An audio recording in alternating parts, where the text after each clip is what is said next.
Unit 4, Lesson 5. In this lesson, we're going to write equations for parabolas if we're given a focus and directrix. So in this lesson, we're going to learn some new vocabulary terms and then use a lot of algebra skills to come up with the equations for the parabolas. To start this lesson, we need to understand the relationship between a parabola, the focus, and directrix. So we can look at this graph. We have the graph for the parabola, which we know is a U-shape from algebra. We have this point, which is called the focus, and the horizontal line called the directrix. What the basic definition for a parabola is, it's the set of all points in the plane whose distance to the focus equals its distance to the directrix.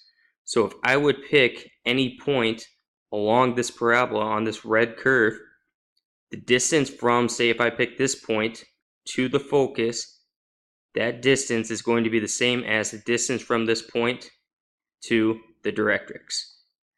Okay, so that's what the definition for a parabola is. We have this point called the focus. We have the horizontal line called the directrix. We can pick any point on the parabola, and if we do that, that distance from there to the focus is going to be congruent to the distance from that point to the directrix. The main goal for this lesson is being able to write an equation for the parabola if we're given a focus and directrix. So in this case, we have the focus, which occurs at the ordered pair 2, 4, and the directrix is the horizontal line y equals -6. So to give us a better idea of what we're trying to find, we can draw a rough sketch, including the focus and directrix. So if I plot the focus at 2, 4, and the directrix, which is the horizontal line, y equals -6, we're looking for the equation for this parabola, such that if I picked any point along this parabola, the distance from that point to the focus is going to be congruent to the distance from that point to the directrix. So we could just pick some arbitrary point along that parabola. So the distance from that point to the focus is going to be congruent to the distance from that point to the directrix. So now this is where we need to incorporate some algebra, because we have to use the distance formula to find this distance and set it equal to the distance from this point that we picked, this arbitrary point for x and y, to the directrix. And when we set those two equations or expressions equal to each other, we're going to solve it and get it into y equals ax squared plus bx plus c, our standard form for a quadratic equation. So if we use the distance formula to find the distance from this point to the focus, we get the square root of the quantity x minus 2 squared plus the quantity of y minus 4 squared. Now we need to find an expression for the distance from this point to the directrix. And we know this is going to be a perpendicular line. If our directrix is a horizontal line, then the shortest distance from this line to that point is going to be a perpendicular line.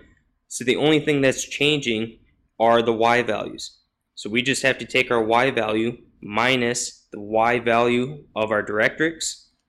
So we would get y minus -6 is the same as y plus 6. But since we're talking about distances, this expression always has to be positive. So we could make this the absolute value, but there's another notation we can use. We can square that expression, because if this is positive and we square it, we're going to get a positive number. If this expression was negative and we squared it, we would get a positive number. But since we squared it, then we would have to take the square root of that expression. This notation, if we squared this quantity and then took the square root, that is essentially the same as taking the absolute value of that expression. So now that we have these two distances set equal to each other, we need to solve and isolate to get y by itself. So we're going to go y equals and then some expression on the other side of the equation. First thing we need to do is get rid of these radicals. So we need to square both sides of the equation. Once we square both sides, we're left with this equation. Now we need to FOIL out all of these different binomials. So if we have x minus 2 quantity squared, that means we're taking x minus 2 times x minus 2.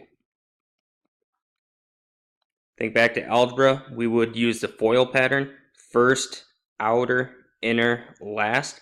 We're going to use that method to all three of these binomial expressions to expand this out. And when we expand this out, we get x squared minus 4x plus 4 plus y squared minus 8y plus 16 equal to y squared plus 12y plus 36. So what we need to do now is get all of our y terms on one side and everything else on the other side. But first, I can see I have a y squared and a y squared on each side of the equation, so we can just cancel that out. Then I'm going to add 8y to both sides of the equation, because those are the only y terms I have left. And then I would subtract this constant of 36 to the other side of the equation. Now when I combine like terms and simplify on the left side of the equation, we're left with x squared minus 4x minus 16, and then equal to 20y. The last thing we need to do to get y isolated by itself is divide both sides of the equation by 20.